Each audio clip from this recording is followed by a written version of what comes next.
I'm having my morning coffee, and I hope you are too. Whether you're listening to this in the afternoon or evening, whatever you're doing, kick back a few minutes. I want to talk to you today about something that at times could be lacking in many of us. But we'll talk about this, and I'll be right back.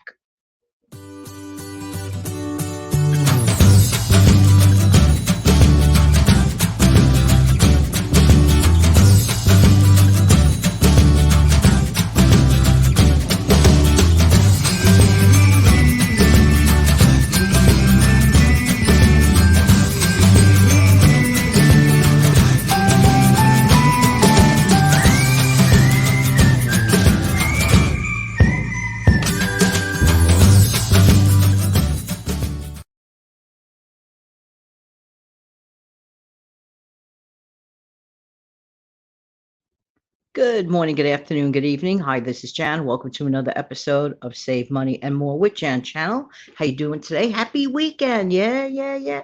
Worked hard all week. Many people have their weekend at this time. Some people don't. And I encourage everyone, no matter what day of the week you're listening to this or whatever, please have yourself a wonderful day, no matter what your circumstances. We are entitled to have a great day no matter what. Never, ever, ever forget that. I want to talk to you today about common sense and how it has worked for me. I am an admitted common sense person. I'm not thoroughly intelligent in any way, shape, manner, or form. I just use the brains that God gave me and try to apply common sense. Ever think of like a dial on a machine? Like, for example, that little portable washing machine that I got last year, which, by the way, was a great common sense decision to make. Over time, I saved a ton of money. There's these little knobs on it, okay? One points to, how to turn the washer on. One points to how long I choose on the timer to let the washing cycle go. There's another dial that tells me to release the water out of the drain. Well, I think of common sense as if on a dial, okay?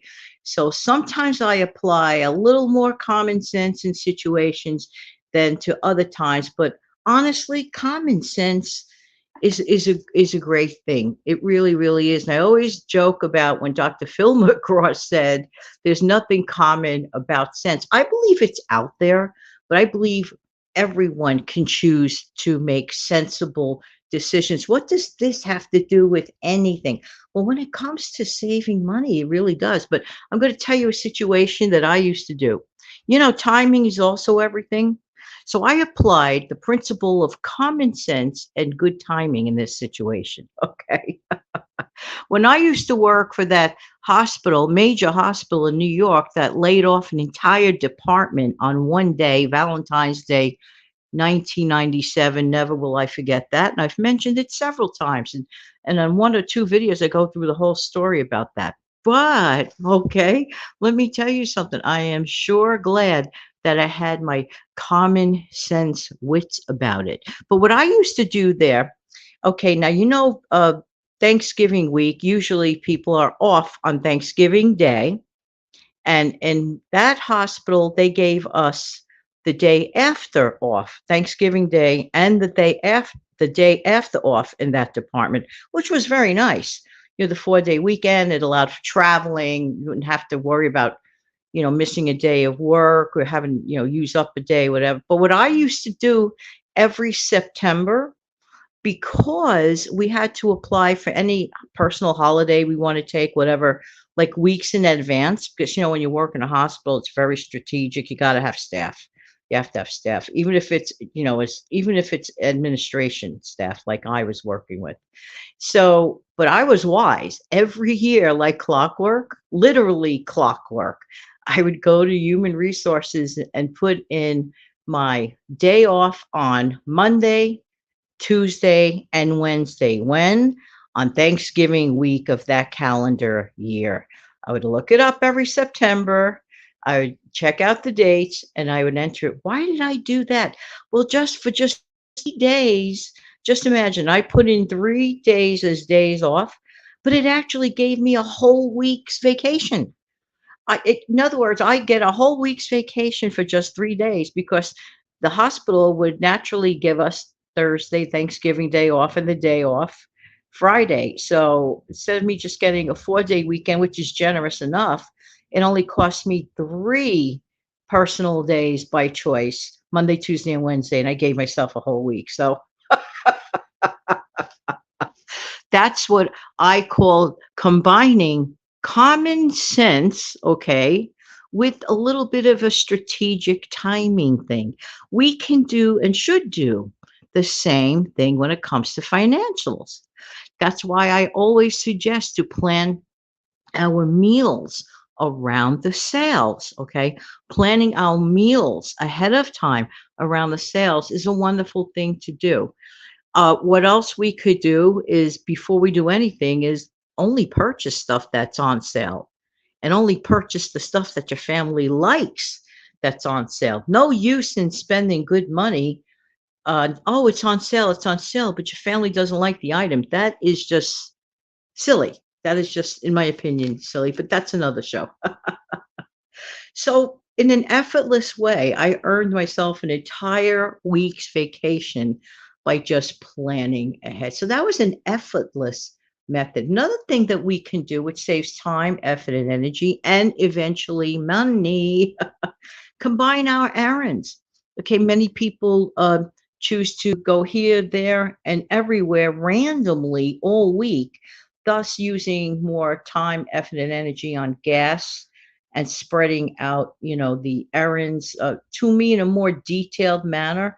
I mean, I'm sure that there are times we have no choice, but when we have a choice and we can like combine 3 different tasks en route to where we're going that day, like if we choose to take a couple hours of time out of our wonderful weekends or whatever to get the jobs done, it doesn't hurt to do it more efficiently or to choose to go to those one-stop shopping stores. Now, usually one-stop shopping stores might have a slight increase in price, not all. You have to take advantage. Again, getting ahead of time, pre-planning. This is effortless because these days we have the information online ahead of time, and there are special apps that will help you, do that. But combining errands is an extremely simple, common sense practice to do, in my honest opinion. Also, very, very important to do this too. Grouping your task. What do I mean by grouping a task? Well, let's say there's a humongous mess going on for some reason or another. Let's say you had a party, okay, and it's just kind of hard for you to do all of the cleanup on your own. Well, hopefully you have your friends or family before everyone leaves to help pick up the majority of the stuff. So you could group that task effortlessly. Let's say there's 10 people there. Somebody could go around with a black trash bag, for example, and just go around. Everybody could throw away their used up paper plates and disposable utensils and things of that nature. That takes half of the effort off of you, okay? Or pick up anything that fell down. By the time the folks leave, 95% of the mess is gone, and you're just, wiping down the counters and maybe running a dishwasher. So combining the task, and having, groups of people help you out. And that's a simple thing, even at home on a regular night that's not a party night. If you have a family, everyone should do, in my honest opinion, their fair share.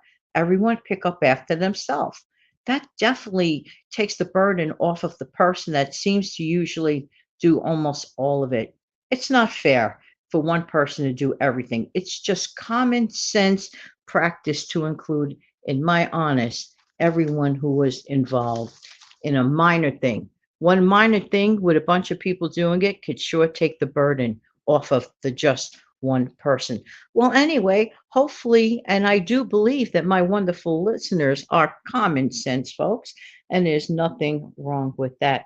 Don't forget also to do the following.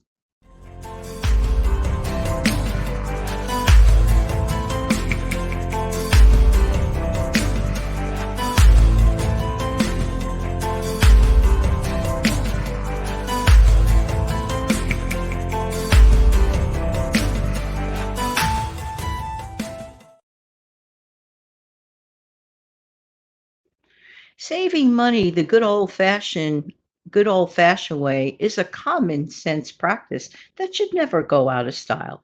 Saving a little bit here, there, and everywhere certainly adds up at the end of the week. Thank you so much for being here, and I really do appreciate everybody's time. Have an amazing, fantastic weekend. Take good care now.